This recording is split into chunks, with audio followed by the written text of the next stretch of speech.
Shalom, godly family yang dikasihi Tuhan. Mari kita menikmati teh hangat, teduhkan hati, hadirkan semangat dengan firman Tuhan yang terambil dari 1 Korintus pasal yang ke-5, ayat yang ke-10 sampai ayat yang ke-13. Saya akan membacakan yaitu ayat yang ke-11 demikian. Tetapi yang kutuliskan kepada kamu ialah supaya kamu jangan bergaul dengan orang yang sekalipun menyebut dirinya saudara adalah orang cabul, kikir, penyembah berhala, pemfitnah, pemabuk, atau penipu. Dengan orang yang demikian janganlah kamu sekali-kali makan bersama-sama. Amin. Saya ambil judul untuk teh hangat. Ini adalah terang dunia.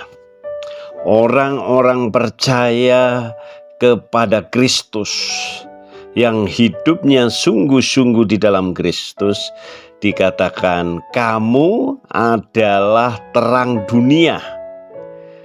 Begitu juga biarlah terang kita bercahaya dan perbuatan kita diketahui oleh banyak orang.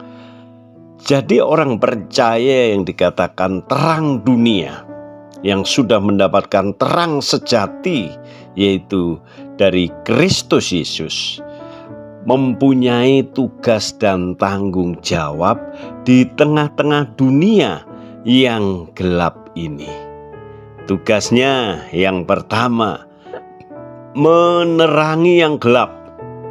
Sebagai terang, memiliki tugas menerangi yang gelap. Orang percaya yang masih tinggal di dunia ini punya tanggung jawab. Karena kita hidup di tengah-tengah dunia yang gelap. Di situ yang dimaksud gelap juga ada orang-orang yang hidupnya dalam kegelapan, yaitu melakukan percabulan, bahkan pemfitnah, kikir, penyembah berhala, pemabuk, penipu. Dan di situ orang-orang yang demikian tidak mendapatkan bagian dalam kerajaan Allah. Sebagai orang percaya yang sudah mendapat terang, mari kita menerangi orang-orang yang gelap atau hidupnya di dalam kegelapan ini. Dengan pembaruan hidup di dunia ini, orang percaya harus menyampaikan atau berani menyampaikan kabar sukacita bahwa Yesus adalah terang sejati. Yesus adalah juru selamat dan terang dunia sejati. Di situ dikatakan jangan bergaul dengan orang yang demikian. Bagaimana mungkin saudara dan saya sebagai orang yang hidup di dunia ini tidak bisa bergaul dengan orang-orang yang demikian? Yang dimaksud seperti yang dikatakan Mazmur pasal yang pertama ayat pertama, dikatakan berbahagialah setiap orang yang tidak berjalan menurut nasihat orang fasik, yang tidak berdiri di jalan orang berdosa, dan tidak duduk dalam kumpulan pencemooh. Punya fungsi sebagai terang, yaitu menerangi yang gelap. Itu yang pertama. Yang kedua, membangun hidup dalam terang. Karena di sini konteksnya adalah ada dosa dalam jemaat. Di tengah-tengah jemaat ada orang-orang yang hidupnya masih melakukan kegelapan. Kehidupan orang percaya perlu dibangun dengan menyucikan diri di tengah-tengah kehidupan berjemaat. Proses hidup menuju kesempurnaan dengan Kristus. Terang tidak kompromi dengan kegelapan. Terang akan mengusir yang namanya kegelapan. Kita adalah ciptaan baru yang hidup di dalam terang Allah.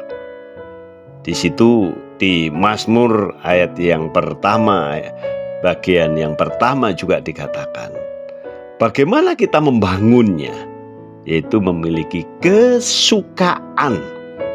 Atau kesukaan orang yang hidup di dalam terang ialah Taurat Tuhan dan merenungkannya siang dan malam. Itu yang kedua. Dan yang ketiga, Allah menghakimi kehidupan yang gelap. Orang-orang yang tidak percaya dan tetap hidup di dalam kegelapan akan mendapatkan penghakiman dari Allah sendiri.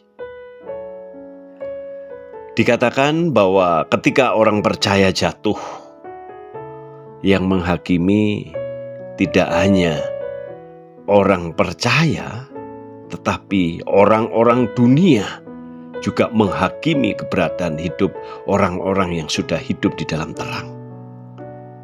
Mari kita hidup di dalam terang. Terang kasih Tuhan dan terang kita bercahaya supaya nama Tuhan dimuliakan. Amin.